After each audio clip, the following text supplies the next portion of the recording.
Welcome to episode 5 of Gavel In, a podcast series focused on demystifying how the House of Representatives works. We're your hosts, Aubrey Wilson and Taylor J. Swift, two recovering House staffers from both sides of the aisle who share a love for the institution and are dedicated in supporting its ongoing evolution through our work at PopVox Foundation. We're a nonpartisan nonprofit that works to inform and empower people and make government work better for everyone. We spent the last couple of months gathering the perspectives of prominent members of Congress, think tank experts, staffers, and congressional veterans who shared their vast Capitol Hill knowledge with us and pulled back the curtain on what life is really like in Congress. We also want to be transparent. This podcast is not official House guidance. But that being said, for this episode of Gavel In, we're focused on the ins and outs of the Members' Representational Allowance, also known as the MRA. You're going to get a deep dive into the operational fund that pays for all of your office operations. That's right, Aubrey. The MRA, like you just said, stands for the Member Representational Allowance. It's going to be a key phrase for everyone on this podcast to know. It's essentially the budget that every congressional office uses to pay for its staff, its constituent engagement tools, and more. Think of it as the pot of money that covers everything, including computers, printers, airfare, staff salaries, all of it. The MRA is determined by Congress each year through the legislative branch appropriations bill. But here's the kicker. All of the spending is transparent. You can see it all online for every single member through what's called the Statements of Disbursement.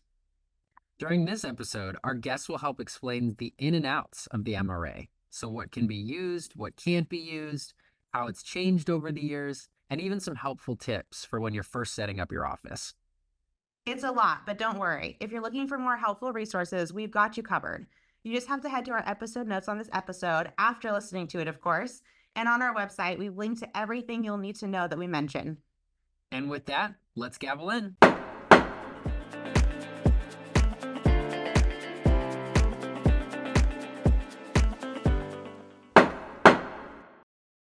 All right, Aubrey. So before we jump in with our guests, what do you remember about the MRA working on the Hill? Oh, Taylor, that's such a good question. I think what I remember the most about the MRA was the fact that it's really flexible and customizable. I think more than I was expecting. I think, when you're coming into Congress, you're expecting there to obviously be a lot of rules and regulations around congressional spending, as there should be. But I think that the House really hits kind of the perfect balance with the members' representational allowance of having there be those guardrails in place that are kind of, put in place by the Committee on House Administration and helped informed by the Ethics Committee. But within those guardrails, there's so much flexibility for members to really build the teams they need to, create the office structure and have the tools to support their staff the way they want to. And then also build their district teams out how they want to. And I think our guests today are really going to get into where that flexibility lies. And I think that that's been a really special part of the MRA is that aspect of it. The fact that although there are those rules, if you get to know those rules really, really well, then you can actually find so much flexibility within them to really create the best office to support your constituents back home. And so the members really extra impactful on the Hill. So I think that that's the first thing that comes to mind. I will say, though, that the second thing that came to mind when you asked me that question was the fact that the MRA is complicated. I think that, the rules are obviously very clear and the member handbook is super clear. But it doesn't mean that people don't have questions. And with working on the Committee on House Administration, I just remember that the phone would ring all day, every day to talk to the advice and guidance staffer, asking MRA questions. It'd be chiefs of staff, district directors, all the way down to staff assistants who are curious about unique purchases and just wanting to double check what they can spend the MRA on. And I think that that's a really important thing to flag for people is that you can read the handbook, you can know the rules, but when you're actually practicing spending this money and you want to be careful with how you spend it, that you can ask those questions and just know that people are asking those questions all the time. And so House Administration is an incredible resource to take advantage of. So definitely don't feel as you're learning the MRA, don't feel like you can't ask questions. Just know that everyone, very experienced offices, all the way down to freshman offices, they're asking questions all the time to really make sure that unique purchases do fit within those rules. But yeah, that's what comes to mind for me. What about you, Taylor? Yeah, I mean that's a great endorsement to make sure that folks continue to like ask questions when they have them. I guess for me, both working in the House as a congressional staffer, having our congressional staff salaries paid out of the MRA, but then also working on the other side, outside as an external stakeholder for a nonprofit. My previous roles and now here at Popbox Foundation kind of have taken a larger examination about what the funding for the MRA has looked like more broadly over the past couple of not only years, but decades. And so we actually published a study a couple of weeks ago about overall modernization and a ton of efforts to strengthen the institution. And you and I actually looked at the recent reforms of the MRA, and some of our findings were interesting. So, from like 2011 to 2021, House staffers, their MRA salaries, the salaries that came out of the MRA, were actually cut if you look at numbers adjusting for inflation. And that's not because the MRA was explicitly cut by lawmakers, but it was just because inflation over the past decade really went up. I mean, DC is one of the most expensive places to live, and so it just made it really difficult for offices to hire competitive salaries, especially for those at entry level positions and actually those at the very top, so the chiefs of staff and the office managers. There was actually a big push, and you probably remember this as well during your time on the Hill. There was a big push in April of 2021 to propose a 20% increase in the MRA, and ended up being something that the Democratic majority pushed. So for fiscal year 22, ended up being a 21% boost in the MRA. It was the largest increase in the MRA that the Congress has ever seen. Yeah. And so you combine that MRA increase with work that you did at the Committee on House Administration to review and revive the formula-based MRA. There has been a ton of reform to make sure that this office budget is way more conducive to those who work on the Hill. A lot more flexibility, like you mentioned, but then also just the numbers are a little larger because it's not cheap living in this city. It's not cheap operating an office. And so it's just great that Congress saw that need for its employees and its office budget and responded in such a great way. Yeah, you're absolutely right, Taylor. And I think that new members will feel that too. I think that when you do come in, like you were saying, and you're setting up these offices, you have these 18 staffers that you have to hire. You have to make sure they have competitive salaries, both in DC and in their district offices. You could be potentially signing multiple leases in the district offices. You have to be creative with your communications budget, which is getting more and more expensive every single year. And so, yeah, I think that you're right. I think that like the modernization aspect to the MRA really showcases how the House is actually modernizing. It's actually recognizing that these costs are going up and that for members to be effective and really serve their constituents back home, they need to adjust to that change. But anyway, this is actually an incredible segue to our first guest. So we're actually kicking things off this episode with Yuri Beckelman, who you may remember from Gavel In's episode 2, which was actually on hiring staff. Yuri is a Hill veteran with nearly 2 decades of Hill experience and currently serves as the Democratic Representative Maxwell Frost's Chief of Staff. He also is the past staff director of the House Select Committee on Modernization of Congress. And so he's actually, of course, very familiar with the rules around the MRA and how to utilize it in modern ways. Let's jump into that conversation now. So, Yuri, there are a lot of acronyms that members and staff come to know within the first few weeks of being on the Capitol Hill. One of those being the MRA, which is the Member Representational Allowance. And, you've been around a while. You're a Capitol Hill veteran. Now you're chief of staff. Can you kind of give us a rundown on what the MRA is? Give us some examples of how it can be used, what it can't be spent on, what it can be spent on, and some tips that freshman members and their chief of staffs who are just coming in and, like we've been talking about, are overwhelmed at points, can learn from the ins and outs. Yeah, so every office gets a set amount. That amount is used for staff and for rent in the district and for technology. You will get a small allotment for buying equipment, but you'll need more money for that, for paying for your cell phones, for paying for security if you need it, and there are a lot of rules around it. I will say, first off, the overwhelming majority of your budget is going to go toward paying staff. There's not a lot of other overhead. There's rent, which is a big expense. You're going to spend a lot of money in your first year on equipment, but that's a one-time capital cost. And there's actually, it's really interesting because you don't hire all of your staff in the beginning of that first year. So a continual cost that comes in year 2 will be staff. But so you have this like extra set of pot of money, which you can use for your one-time expensive technology in your first year, right? Like there's ways of being smart and shifting. There are tons of rules around it. And I want you to be extra sensitive, because if I make a mistake with how I spend the MRA and it's not an allowable cost, the member has to pay out of pocket. But guess what? There is a handbook for all of this. And and it explains all of it. And if there are some gray areas, there is a phone call for someone who will answer the question. And if you somehow violate the rules inadvertently, you can always ask for an exception, right? It's best not to hope that it goes away, because it doesn't, because we go through audits and, every expenses process.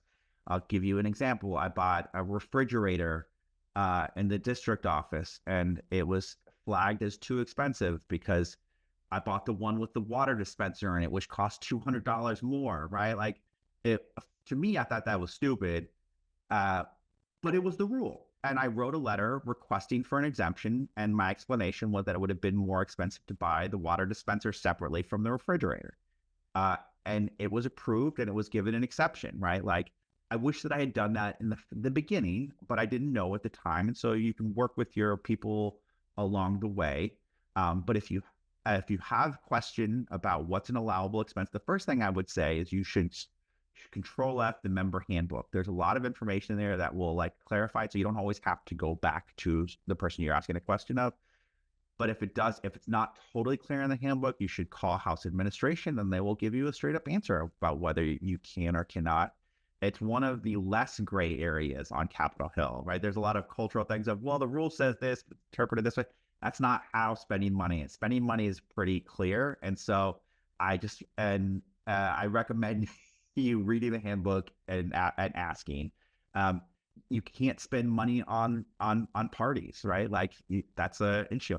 You can't spend money to buy lunches for people in your office. There's a small exemption for that, and it's written out for if you're doing your annual retreats or trainings. You can buy lunches twice a year. Literally, it's spelled out twice a year. However, in the district, if you're doing an event that includes constituents, right, and in DC, if you're doing an event that includes non-staff as well, you can pay for meals. There's rules about it. It explains it, but you can't just buy lunches all the time for your team, right? And so there's a lot of explanations in there, which are really interesting.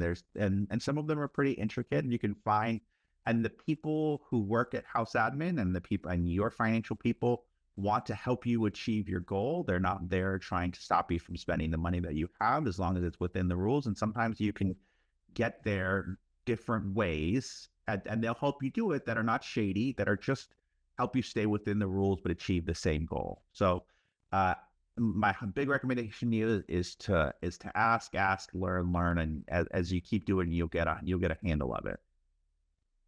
As a chief of staff who has been on the Hill and experienced kind of staffing a member at all these different levels, from staff assistant all the way up, and then now finding yourself with the ability to spend an MRA to really support your staff and support your office, with also this background in modernization that you have, Yuri, are there any kind of really creative ways of using the MRA to have your office feel more modern versus kind of that old clunky traditional Hill office stereotype that you'd be willing to share?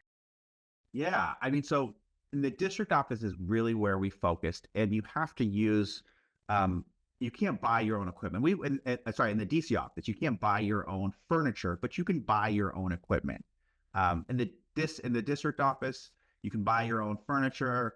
You're going to get handed down a lot of junk. I don't know what to tell you, like just the mounds of stuff that the previous owner had that they thought was junk, but left around, right? Like when I walked into our storage closet, it was so full of junk, I thought it was going to collapse on me, right? Like it was just kind of, but I would highly recommend eliminating a lot of stuff. And then as you're making equipment purchases, the number one thing you can do to create a modern office is to have to try to create uniformity across equipment that you purchase. A weird thing I remember on the modernization committee is that everyone had different headphones. And so when everyone was taking a Zoom, everyone had interference, right? Like it was just a really annoying, can you unplug or turn down your headphones? And there's a really simple fix to that. If everyone has the same set of headphones, there's no interference. So instead of making people bring in their own headphones, I wanted a professional office. I bought everyone a pair of AirPods, and everyone uses that pair of AirPods in the office. They all work together.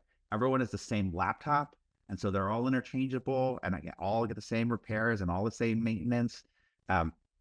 We have the same monitors. We have the same, everything was kind of purchased in bulk, not to save money, because you don't save money that way, but just to create sort of, there's not different cords, there's not different technical capabilities. Really try to keep it as uniform as possible, and you'll create less frustration as you go. Additionally, as a freshman, you're probably not going to get modular furniture, but there's a great exception for, you can buy standing desks. In my office, we have motorized standing desks, and we just put them on top of the furniture that it came with. So try to eliminate the stuff that people bump into and gets you in trouble. Oh, I also love, and this is like one of the weird things that you can do in the house that you can't do many other places. The people here at the Architect of the Capitol, they will build stuff for you, like a lot of stuff for you, including like, you have a set of drawers that like no one uses. They will tear them out and build it a desk for you, which they did in our office. It might take a while, but if you put in the request, someone will do it for you. And then 3 months later, they come and they do this whole scoping, and then you have a desk in a place that used to be a bunch of drawers that no one could use, right? There's a lot of possibility if you just ask and are patient and are nice about it.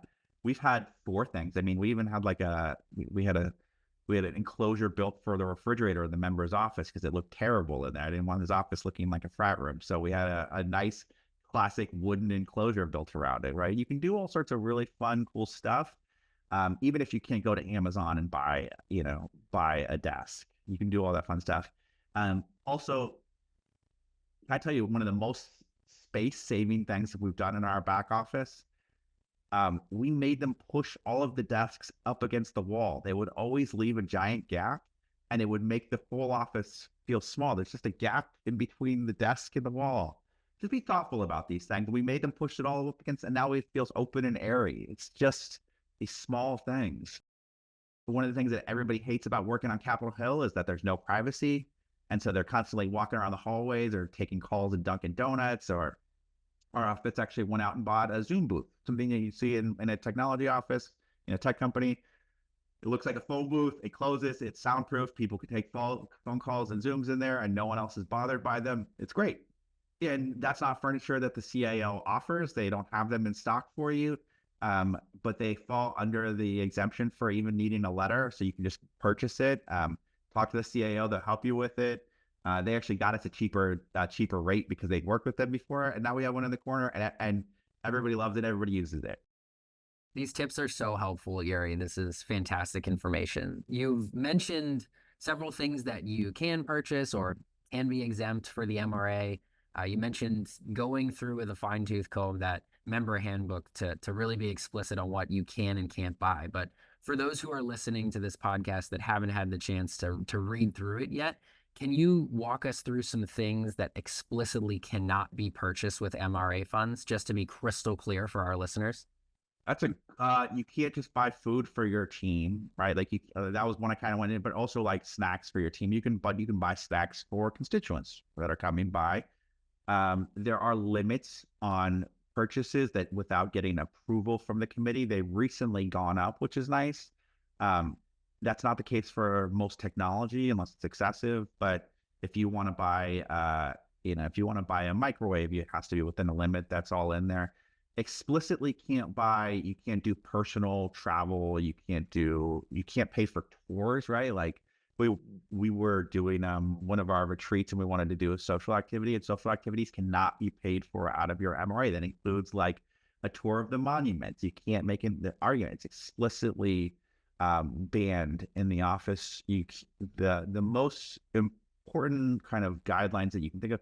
They're trying to avoid you spending money that will either enrich you as a member or empower your campaign. So you cannot use funds for those things.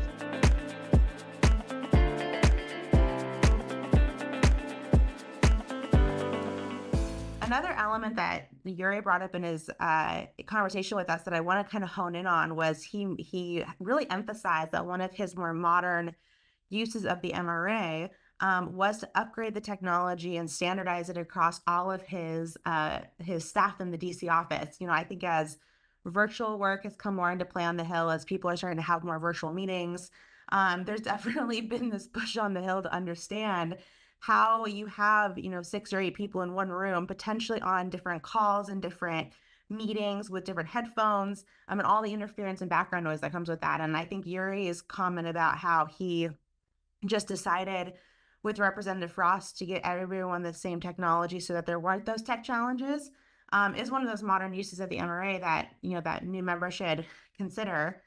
And on that note, actually, I did want to kind of flag for new members. You're probably going to hear about it during new member orientation if you haven't already, but over the last couple Congresses, the House has really recognized the need for modern tech for new members. And so there's actually a fund that's been put aside for all freshman offices that you can spend specifically to upgrade your technology, because when you come in as a freshman, you actually inherit the technology of your predecessor who was in your seat prior. And not only the technology, but actually all of the office supplies of your predecessor. And so when you come in on January 3rd, you're probably going to be given a list, an inventory of all of the materials, including like paper, pencil, Kleenex boxes, laptops, printers, anything you can think of, cell phones that the previous office had that you now own because you're taking over that seat.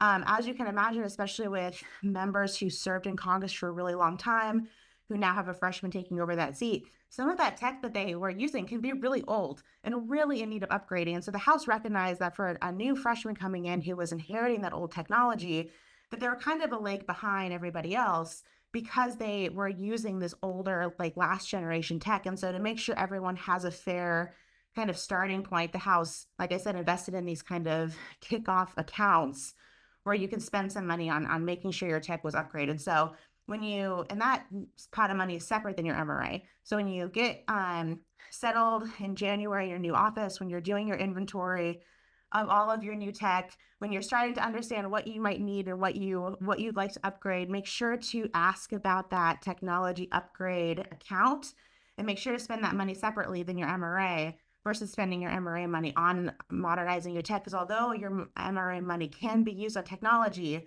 that other tech upgrade pot of money, you're going to want to use that first. Wow, that is such helpful advice. And again, just having your background experience from the Committee on House Administration to give these helpful tips, I think is going to go a long way for our listeners. So thanks so much for that, Aubrey. And again, because the MRA, while it has seen increases over the past couple of years, it's still far behind when we adjust for inflation overall, especially if we compare it to executive branch salaries. And so when you're looking at those small little details, the modernization tech fund versus using all of your MRA fund, if you're pulling money out of that tech fund, that is money that you're saving from your overall MRA fund that can be used for staff salaries, bonuses, or just additional resources that you can use for your office operations. So again, it all adds up. So that's just fantastic advice, Aubrey. Thanks. Well, and Taylor too. I mean, nothing makes a chief of staff more creative than a tight budget. And I think that I think Yuri also highlighted the fact that, when you're going and trying to upgrade your office and whether you're like want a new cabinet set or you want to have a desk in a different way, like instead of immediately thinking you have to spend your MRA for that, there's a lot of institutional resources out there instead that maybe you can ask to see what they'll be able to cover or do as an office upgrade instead of having to turn to that MRA budget. And so, Yuri mentioned the architect of the Capitol is sometimes able to do office customizations.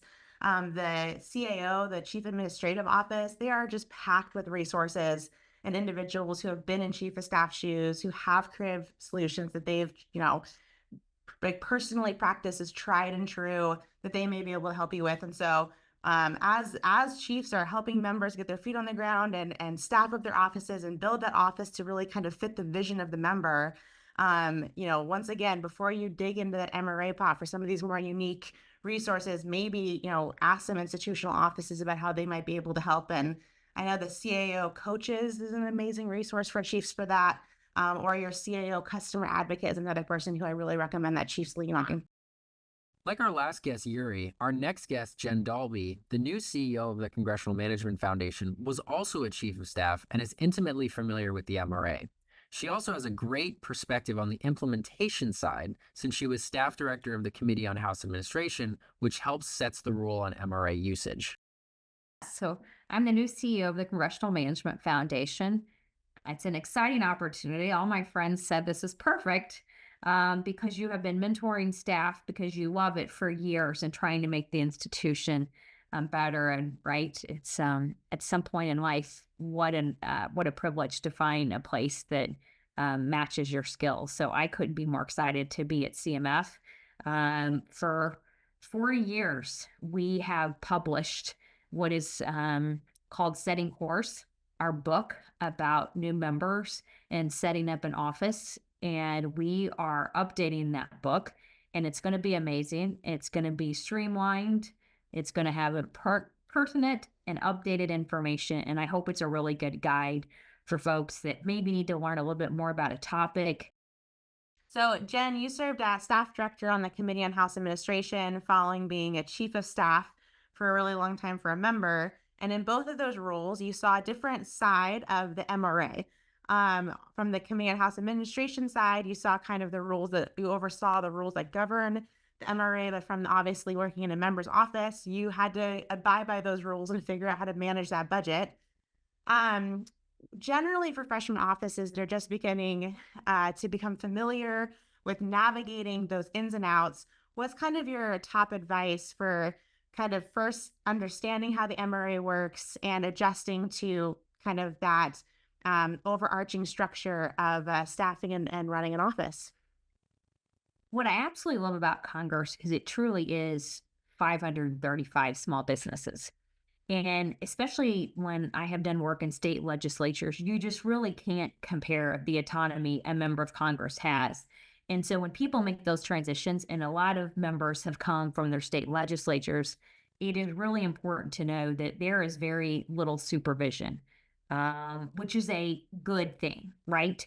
And so if you spend down all of your money and you have terrible staff and you have a terrible financial manager, you will write a check at the end of the year because Congress will not cover your inability to manage your office. So it is really like a small business in that respect. And I love that part of it. We do have rules for how you spend your money broadly. If you want to open 7 district offices and have 1 staffer in DC, you can do that. I would not recommend it. But that is just kind of setting the stage, I guess, or level setting of how this place works. And so you have a tremendous amount of flexibility to serve your constituents, and they are your boss. And members who get sideways forget that, is that the constituent is your boss. And the statements of disbursement, which is the public accounting and record for how every member of Congress spends their fund, that's your accountability. That's the check and balance. And really, that has always been my view of how the institution should work, is members should have great latitude because different districts demand different ways the office will work, but everyone will get to see how you chose to spend that money.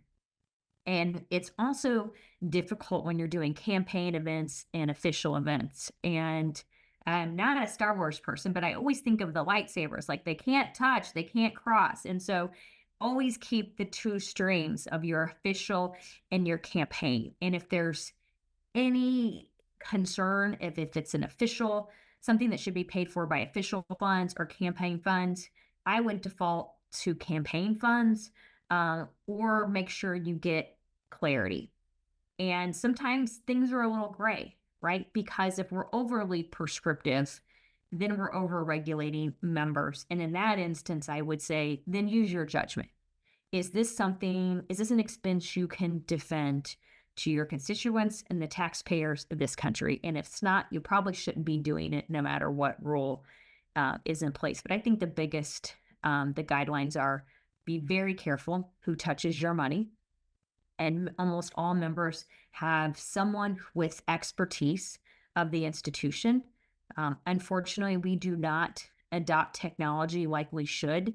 And it is a little more cumbersome and burdensome of how you get reimbursed and how you submit invoices. And that whole process is its own ecosystem. So make sure you have someone who knows it well. And if you don't trust who is touching your money, you probably need to find someone else. But as a member and as a chief, always keep looking over what your projections are and how you're spending money, and know that it is a unique situation and that nowhere else have I worked did everybody know how much everybody got paid. And that will hold you accountable as a member and as chief of staff and as a staff director. But it complicates things. So just in sum, be careful with the campaign versus official. Know that everyone can see how much each other is getting paid, and the statements of disbursements will disclose how you are spending your money in your office. And just to follow up on one thing you said too, you made the comment that if you don't know what the guidance is, to ask. And I know one of the amazing roles that the Committee on House Administration plays is that you can literally pick up the phone. Anyone in your staff can pick up the phone and talk to advice and guidance over on the committee, by party specifically, and get advice on how to spend the MRA and where that line is on specific purchases that aren't more clearly defined in the handbook if it's a unique kind of situation. And so highly recommend that members and staff take advantage of that, particularly as they're starting to get to know those ins and outs of the members' representational allowance.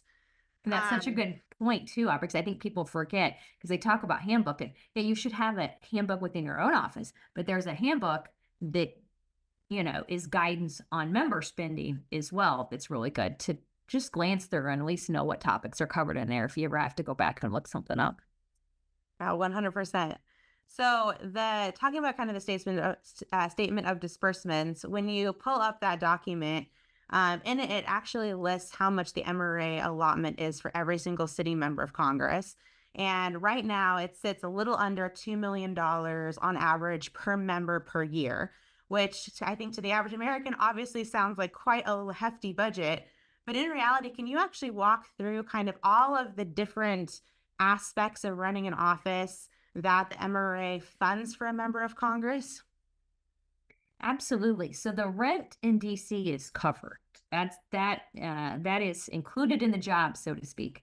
But how you set up your district office is completely up to you. And there's some ways to go in with state officials or go into government buildings that I really encourage folks to do. But sometimes you need to go where most of your constituents are. And sometimes, especially for members in urban and suburban areas, those are high rents.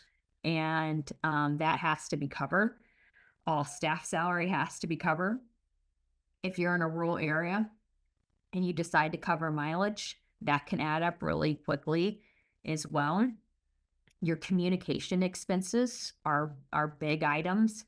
I think there's a lot of room for savings within those items. You can have a consultant, an outside expert, do your mail and your digital and all those different streams of communication.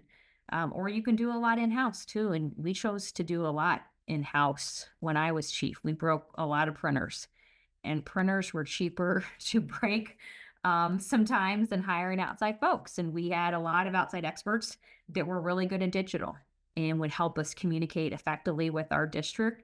But sometimes we would just go old school and we would print a lot of postcards and a lot of letters and a lot of proactive communication to people too. But watch those costs too, because they can get high, and really invest in your legislative staff and staff in general, because how do you manage your calendar really dictates your success And the quality of your staff is what prepares you for legislating and hearings and markup. And when we think about what we fund the first branch at, considering the oversight that must occur of the second branch, it's a hell of a deal. And I think about members that are on Armed Services Committee, and man, to have to oversee Department of Defense, there's a lot of room for oversight there. And investing in staff is really, really important because we're providing a valuable service to members, whether it's in the district.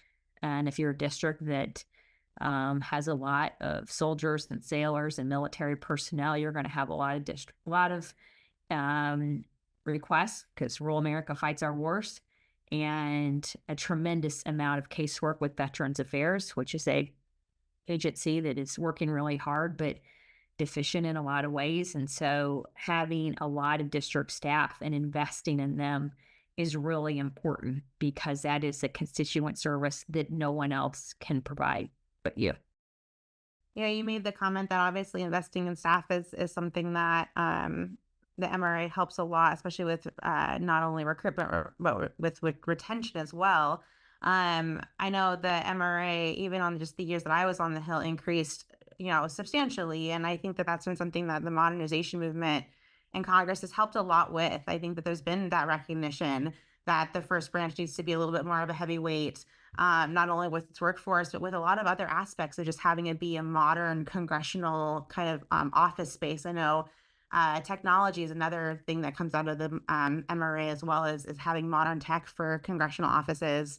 And so it's wonderful for you to highlight the fact that staff salaries have been something that have been boosted because of the MRA being increased over the last couple Congresses. From your time on House administration, do you remember any misconceptions about the MRA that were constantly or every now and then trip members up that you'd want to kind of debunk? Oh dear Lord, people would I love the press release at the end of the year, and if you're listening to this, please don't do this. That would say we gave back $100,000 to the Treasury. Well, what is the number? About $1 billion a day we're on the debt. So whatever your MRA and whatever savings that you have been able to accrue is a drop in the bucket, and that goes back to the House, and all those are counts. And that used to be a really well-kept secret, and I think that's less of a well-kept secret because we've tried to counsel members. And so I tell folks, if your member of Congress is writing a press release where they're saying how they saved a ton of money from their budget, that came at your expense. It came at your expense in the district because you maybe didn't get the oversight that your district deserved. You maybe didn't get the casework, all of it. So I really discourage members from doing this and encourage them from really providing the constituent service that's needed and demanded of members, and really invest in staff in their offices and open another office. I'm shocked sometimes when I will look up how many district offices, and man, there's some rock star members that are doing 4 or 5 and have real areas, and there's other ones I'm like, oh my gosh, how do you only have one office?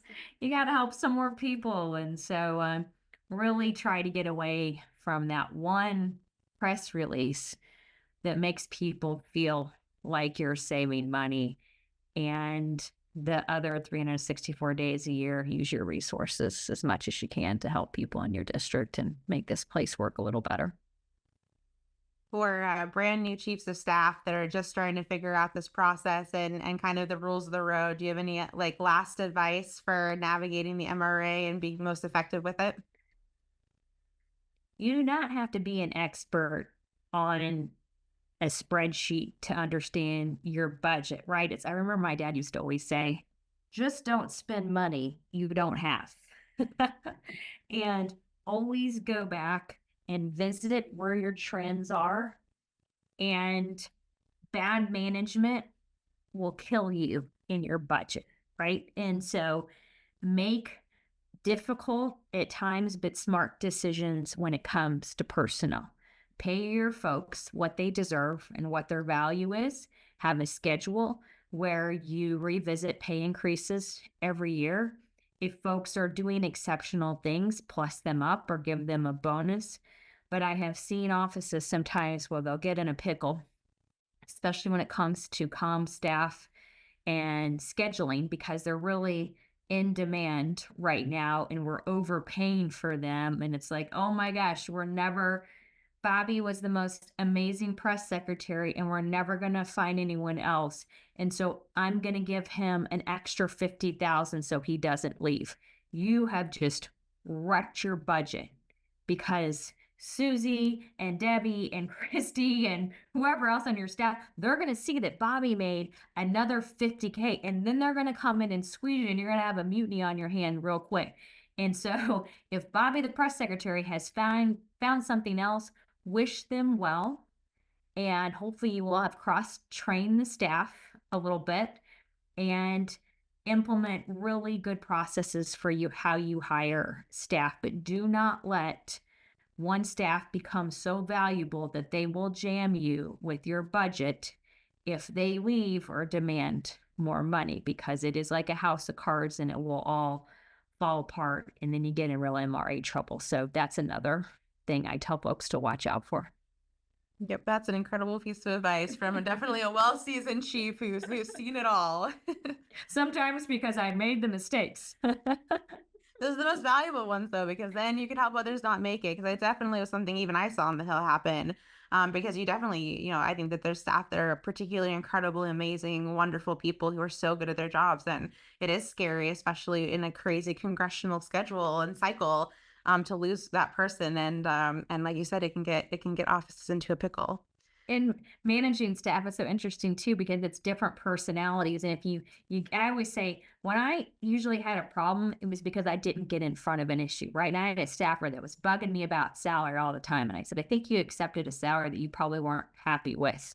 And one, don't do that again because you can't bug me every other week about what your salary is. We're on a schedule. And then it forced me to set a schedule. And then I looked and I was like, the staffer that has never asked for a raise, that's the one that deserved it the most at one point when I was managing a team. So what taught me is I can't be affected by everyone else and their personality and when they choose to come and ask for a raise or what have you. And sometimes it's helpful for people to point out things, and you always want to have open communication and one-on-one meetings with staff, but try to get out in front of those conversations. And if you see a pattern with issues with money, it might be because you need to go establish some processes that could save you in the end. I actually want to kind of do a follow-up question on that regarding setting staff salaries at the beginning. If you are a chief who has never worked on the Hill before, or a member who's never obviously ran a congressional office before, there's 18 staff that come with every congressional seat to fill, and figuring out what appropriate salary should be is pretty overwhelming. Do you have any recommendations or advice for how new chiefs can kind of get perspective as to where to set salaries and what's considered reasonable during negotiations? What's great in 2024, and will be the case in 2025, is there's so much more data out there than there used to be. We always were able to look up and see what staff are getting paid, but there's many more organizations that are aggregating that data, and the House is doing a better job of that too. And so looking and seeing what the average salary is for a scheduler, and then overlaying that person's individual resume. They have 1 year experience, they have 2 or 3 years experience. You have to think of from a member and a chief of staff or a staff director perspective. The person with 3 years experience in the scheduler is going to need less managing. And so you can, it's cost of doing business. Sometimes it's better to, pay what that person is valued at, and then you won't have to manage them a lot because you can only get a press secretary with 1 year experience. And so you're going to have to spend a lot more time. So kind of be strategic at the different levels of expertise and look at your delegation, seeing what your neighbors are paying, look at other folks on the committee and seeing what those LAs are getting. And I think because we have raised the MRAs and we've raised the staff salary cap, I think people in the private sector are really, really valuable. And I remember one time I pulled in LA from the private sector and I paid him what I felt was his value. And he was great because he brought so many best practices from the private sector that sometimes is missing on Capitol Hill. And it was a great person to kind of right the ship and add to the dynamic, because sometimes the Hill works very differently than other organizations, and trying to have a diversity of thought and experience is really important. But those are all factors for how you determine pay too. Yeah, and you highlighted, to obviously take advantage of the resources that are starting to be out there to kind of support the Hill community. And I know internal to the Hill, I think it was just this last Congress, the House actually launched the HR Hub, which I know has brought a lot of pay transparency to a lot of different positions on the Hill. So I really recommend that people follow up and look that up. It's ran by the Chief Administrative Office. It's called the HR Hub, and it's available on the House network, I believe, as a website platform.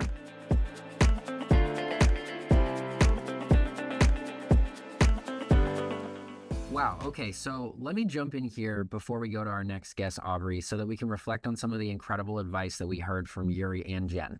Oh, absolutely, Taylor. Where do you want to start?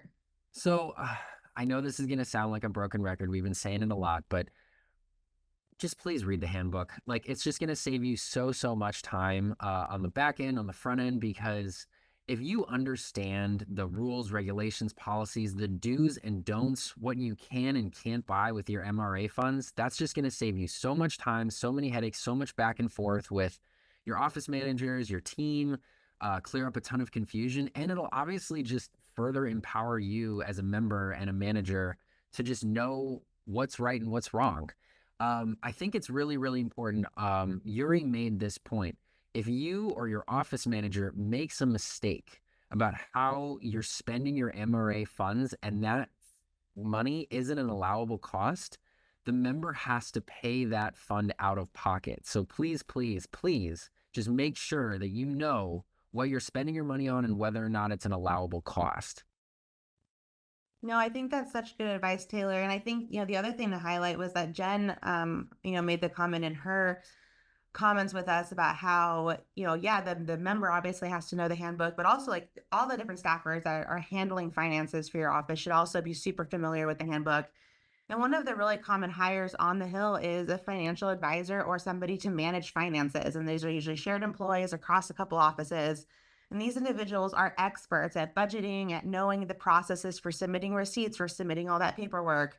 And so this is something that you as the member should not be micromanaging. This is definitely something that can be outsourced to a staffer on your team to make sure that it's managed well. And there's individuals on the Hill who have been doing this for decades who are extremely good at working with the committee and House administration and really making sure that your books are set and that they're really transparent too, in case anything comes under question. It's a great point. So with that, let's go to our next conversation with our next guest, Dr. Casey Burgat. Our next guest is also no stranger to modernization or to the Gavel In podcast for that matter. Dr. Casey Burgat worked at the Congressional Research Service before becoming Director of Legislative Affairs Programming and Assistant Professor at George Washington University's Graduate School of Political Management. He recently authored a book called Congress Explained and was, of course, guest on episode 4 of our podcast, focused on House rules. Casey brings us up to speed on the somewhat recent history of the MRA and how it's changed. We also discussed with some granularity what exactly the statements of disbursements are. Let's go to the conversation that I had with him now. So you worked at the Congressional Research Service. You now have recently published a book called Congress Explained that kind of shows the legislative and congressional operations within both chambers. And I know you've written about the changes over the course of decades on the members' representational allowance. So for our audience that may not be familiar with the history of the MRA and what can be spent or what things can be spent on and what can't, and how that's changed, could you maybe talk through some of those nominal up and downs and maybe kind of where the 118th Congress stands on some of those things?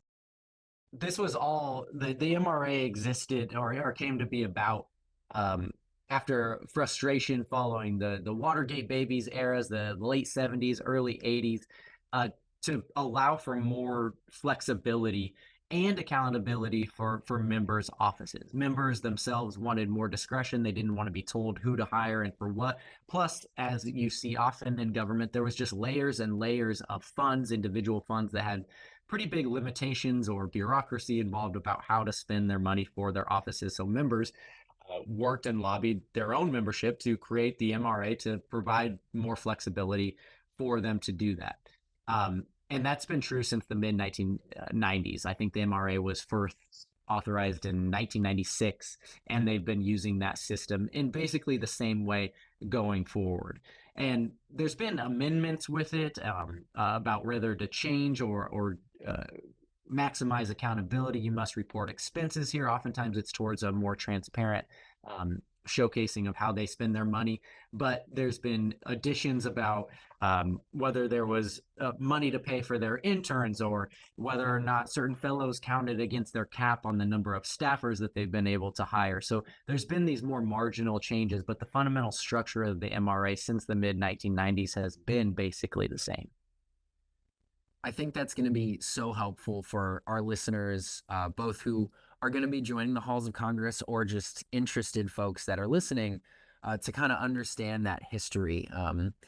So if, let's say, I am an interested constituent, or maybe even just a stakeholder or a part of a civil society group, or even just going through high school or academia, post-secondary education, and I'm interested to know what my member of Congress spends their money on. Could you kind of walk us through what a statement of disbursement is, how it works, how it gets released, and kind of what that transparency is for? So the statement of disbursements, man, you're giving me PTSD from how much time I have spent in these things, which are not the most accessible documents, but the information is all there. And there's been an effort both externally and internally to Congress to modernize this effort to make these documents, these PDFs, more workable so that we can do some systematic analyses, or even if you're just an interested constituent, to say, hey, how much is my member spending on X? And this is one of the best places to find this in terms of their members' representational allowance. And so the statement of disbursements are collected by the CAO, the Chief Administrative Officer of the House, and they publish what are called the statements of disbursements, which is just accounting speak of saying, what did you spend your money on? And they have to give certain criteria. They show the dates, the amounts, what category it goes in, whether it's travel or compensation, all rent, all of that stuff. And it's just a document with every single member listed, every single transaction listed, but in a PDF form. And if you know accounting or you've spent any time looking at money, you probably want it in a very different format than that PDF.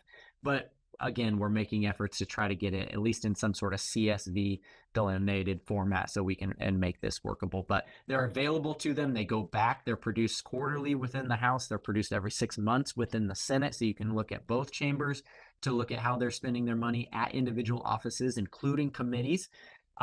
And they just tell you where the money goes. Follow the money. The statements of disbursements are the one way as a means, which was a change in the MRA, by the way, to say, let's make this not only publicly available, but downloadable, though we still have some work to do making it usable once you do download it. So just so our listeners understand, these are available on the house.gov website for anyone to find, right? They're out there. You Google it, statement of disbursements.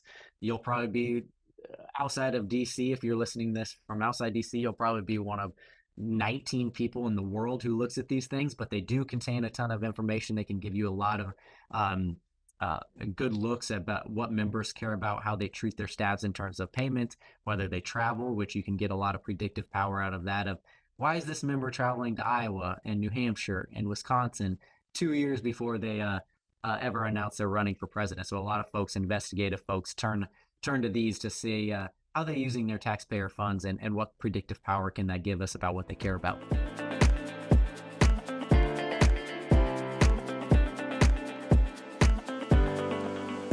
Taylor, before we hear from our final guest, your and Casey's discussion about the statements of disbursement is really important. And I want to take a second for you to follow up a bit for our audience on how to access those records. Definitely. So, like Dr. Burgat said, the statements of disbursement definitely aren't the most exciting things in the world to talk about, but they do provide tons of information on legislative operations. And they're completely open to the public. You're actually available to see it on your House accounts, on HouseNet, or also if you're just a public, interested public person, they're available at disbursements.house.gov. And so there is a ton of researchers out there and staffers that use this information available to analyze pay trends over time, to see how members of Congress are using their MRA budgets. Now, the crazy thing is, up until recently, these statements of disbursement were actually only available as PDF documents. Oh my gosh, like the amount of time that I spent in the past taking the PDF information and hand typing it into Excel spreadsheets to then analyze trends, whew, it was a lot. But the great thing is Congress actually started to disclose them as CSV data files. So now you can actually analyze the data right from the information from disbursements.house.gov. And this information is just not only really important for informing the public and being transparent, but it also gives members the idea of what other members and their peers and senior peers have used their MRA for. So we talked a bit in our in-betweens about best practices and guidance and reaching out to the CAO and leaning on some of the questions you have to make sure your office budget is being used properly. You actually can also see the data behind this. This data is available for your office to look at, and it's also something that researchers and people on the outside are continually looking in on. So it serves multiple purposes. That's awesome, Taylor. All right, so who's up next? Our next guest is actually another Capitol Hill veteran. Keenan Austin Reed is currently the vice president at the Alpine Group, and she's set to become CEO in January of 2025. Before leaving the Hill, Keenan wore several hats. She was chief of staff to Congressman Don McEachin and also deputy chief of staff and senior advisor to Representative Frederica Wilson. She really does have the most incredible experience of office management and operations. And I'm super excited about what she was able to talk to us about. Her perspective on this is so fresh.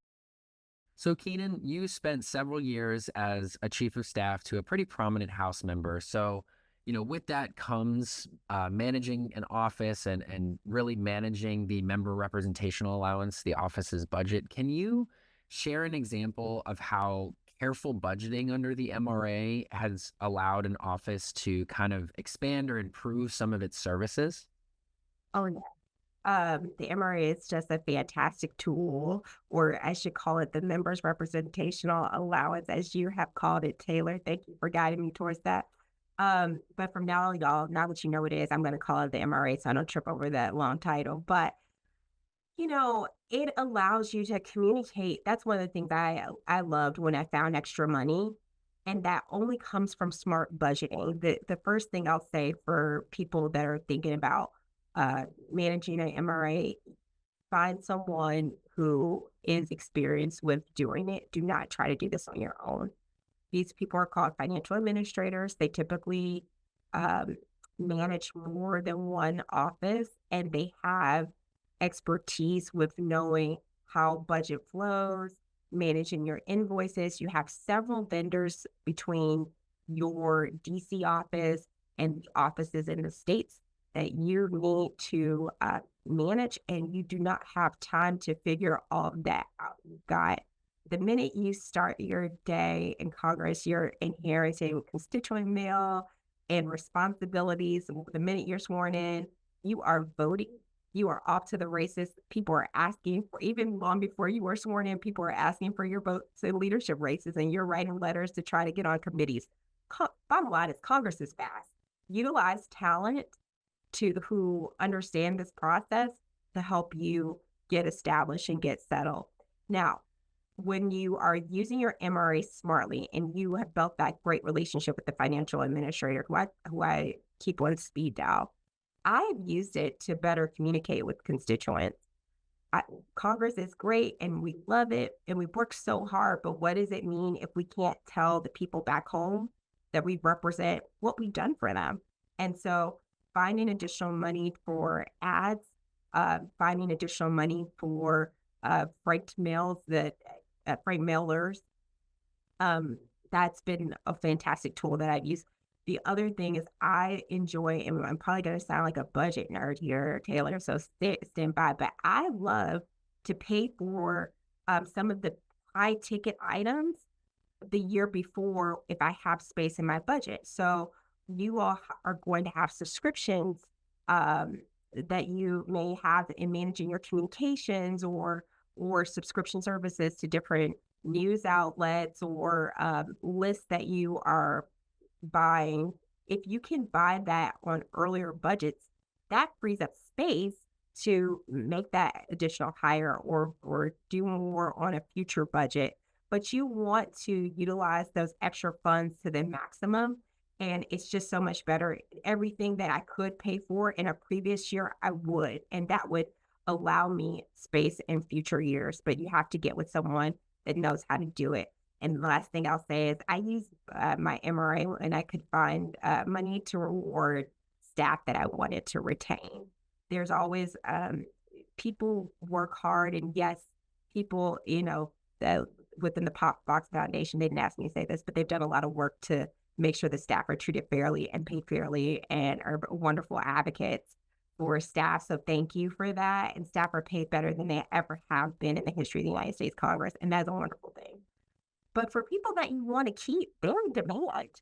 They walk out to coffees and happy hours, and other chiefs and companies are looking at them and wanting to hire them. If you like your people and you want them to stay with you, give them a performance bonus, unexpected. It doesn't have to be huge. Anything more than what what your salary was is wonderful. So we would do annual bonus around the holidays, and it had no association with the holidays. It was completely about being the end of the year. But then if there were performers that were wonderful and just out kicking their coverage, we would give additional bonuses to them should we have the room at honorary MRA. I think that ability to give those bonuses when, kind of it's very justified on a random kind of basis highlights one of the best parts about the MRA, which is that it's really, member has a member kind of has a level of autonomy to run their budget in their office how they want to. And you hear really often that Congress is a bunch of small businesses and that every office is kind of ran like a small business.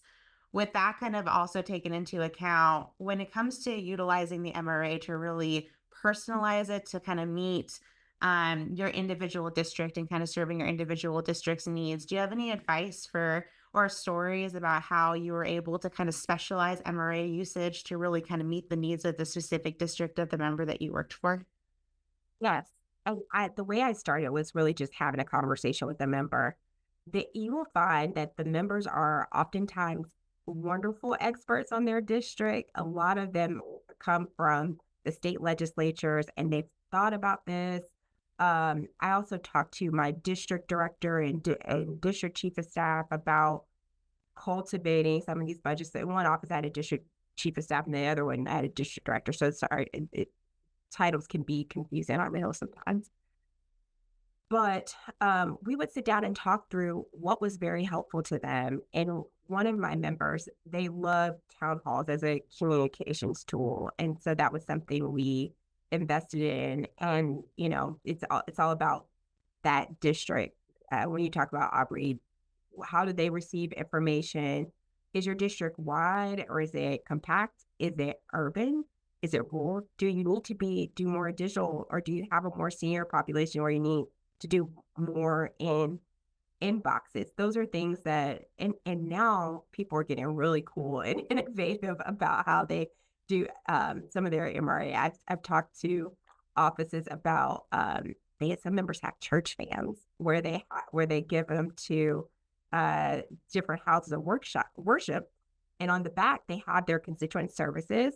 They have their office information, and this is something that can be paid for on the MRA because it's information, and you get you're hot in church, you use the fan, got the member's face, got all this wonderful resource. So people are getting really innovative, and I think that's something that maybe doesn't play in every district, but if you have a lot of faith-led communities in your district, that might be something that works really smartly. So you can customize it, but it really is about honing in on that fine-tuned developed knowledge that you have in your district office and not, I want to caution this as a DC person, you don't want to make all the decisions from DC. We can be very much in the bubble of what's happening here in our leadership offices and all of those wonderful things. But we need to talk to our district teams about what they're seeing, what they're hearing, what they're experiencing, because they are in touch with the people who we are serving and utilizing that and finding tools that can best support that work will help it be more focused and specific to your district. So you mentioned it a little earlier about using it as a tool for flexibility, for bonuses, for retention. So honestly, let's talk a little bit about the MRA and the hiring process. Yep. For our listeners, especially those who are trying to staff up an office at the very beginning, can you kind of talk through some of the basics of how to use the MRA and how the MRA affects that hiring process, especially when it comes to salary negotiations for new employees? Yeah, I would first start off by an awareness of, at least within your delegation, of what people are paying for staff. You want to understand, you want to make sure that you're competitive in the market. So sometimes offering the salary that of someone that you're replacing, or if you're fresh, then you just want to you make sure that you're offering a competitive salary. The other thing I would say is make sure that you hold space in your negotiations to find to lock down that person that is really compelling to you. If you've got someone with the right experience and it's the difference between, 70,000 and 85, come on, give them the 85. Don't make a penny wise, pound foolish decision on these things. I've seen people lose great staff trying to hold to a number, and then you hobble along without a person and that sort of thing. And so I just would say, make sure that you may have a number in mind, but if you've got, today's staffer is so much more savvy and such better self advocates than I remember us being. I remember my friends and I being happy to be there, but because of the more information that is available to staff nowadays, and more advocacy and more attention to pay equity, pay transparency, pay fairness, whether you can find these salaries on Legistorm, you can find salaries are just in general public record. You want to make sure staff are doing their homework, you do your homework to make sure that you're offering a competitive range. And it doesn't mean you have to give away the farm, but I would do that. I would also try to do a bit of succession planning if you can. Think honestly about your staff. If you've got people that are looking at, they always are talking about, I would love to go to the administration. We're probably looking at going to administration. They just don't have to tell you. Okay, let's make sure we get that in the budget. Look at your teams. If your comms director looks like they need a digital director or a press secretary, budget for it. See the needs of your staff long before they try to bring them to you. And also, your knowledge of talking to your staff should inform how you're planning for your budget. So you want to put in money or think through a strategic play or outlook for how you can best craft your budget to maintain your staff. I can't even tell you what music that is to my ears and how much it's so fun talking to you about this topic in particular, to just see the change that's happened in the last 10 years on the Hill, because it's drastic. It is drastic.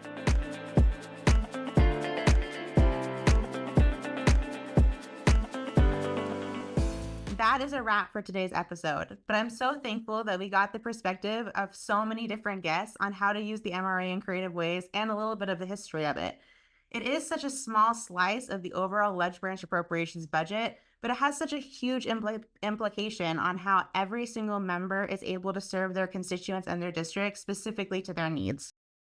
That's so right, Aubrey. And there have been recent changes and increases to the MRA, helping offices meet the moment for their constituents. It's really important for you all as listeners to know strong MRAs means strong member operations. So we've said it before and we'll say it again. Please, please, please, Sabrina Carpenter style, read that handbook. It's going to help empower you to better understand how to run your office, but then also save you a ton of time and headache on the back end. We want to extend an extra special thank you to our guests who joined us for this episode: Keenan Austin Reed, Yuri Beckelman, Jen Daulby, and Dr. Casey Burgat, for taking the time out of their busy schedules to share their wisdom with us on the MRA.